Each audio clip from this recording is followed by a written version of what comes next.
नमस्कार विद्यार्थी मित्रांनो, आद्विक करिअर अकॅडमीच्या यूट्यूब चॅनलवर तुमचं मी सगळ्यांचं स्वागत करतो। अत्यंत महत्त्वाची अपडेट आलेली आहे आणि ज्याची वाट आपण भरपूर दिवसापासून पाहत होतो तो म्हणजे राज्यसेवा पूर्व परीक्षा 2025 चा निकाल कधी येणार। तर याला आता उत्तर मिळालेलं आहे। लवकरच निकाल पब्लिश होणार आहे। पण तत्पूर्वी आयोगाने एक प्रसिद्धी पत्रक काढलेलं आहे। नेमकं काय आहे या प्रसिद्धी पत्रक मध्ये ते आपण बघणार आहोत, कारण जागा या कमी झालेल्या आहेत, त्यामुळे याचा परिणाम कटापवर होणार का, हाही महत्त्वाचा विषय। तर चला विद्यार्थी मित्रांनो समजून घेऊया। 20 फेब्रुवारी 2026 ला म्हणजे नुकतंच आयोगाने एक महाराष्ट्र नागरी सेवा राजपत्रित संयुक्त पूर्व परीक्षा 2025 याचं एक प्रसिद्ध पत्रक काढलेलं आहे।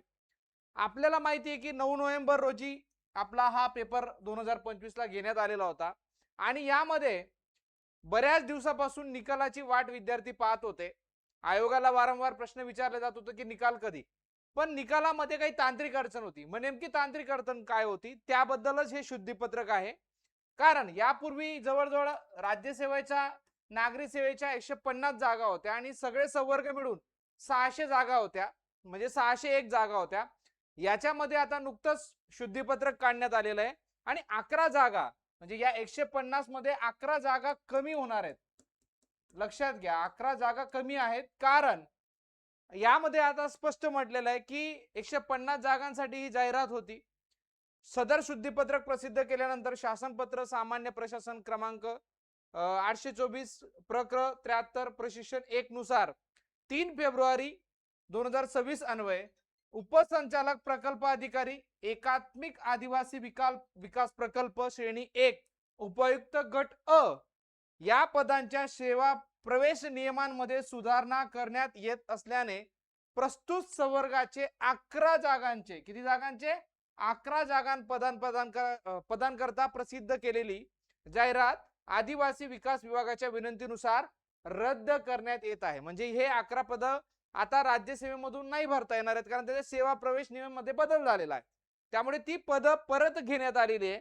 त्यामुळे राज्यसेवा परीक्षेमधून ही पद वगळण्यात आलेली आहेत, काढण्यात आलेली आहेत आणि त्यानुसार आता ही 11 पदे काढून 139 पदांसाठी, म्हणजे किती पदांसाठी 139 जागांसाठी आता कट ऑफ लागणार आहे विद्यार्थी मित्रांनो।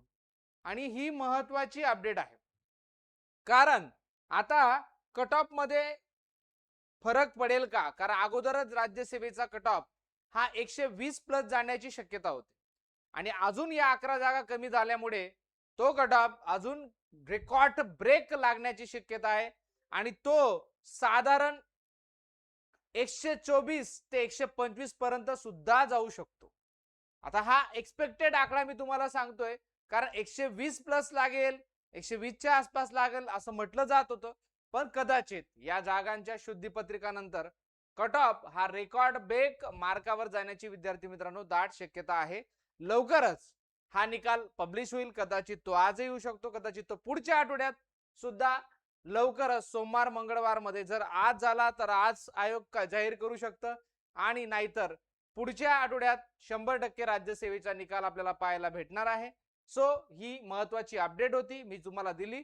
अपडेट कशी वाटली निश्चित लाईक आणि कमेंट करून आणि आपल्या चॅनलला सबस्क्राइब करायला अजिबात विसरू नका। धन्यवाद।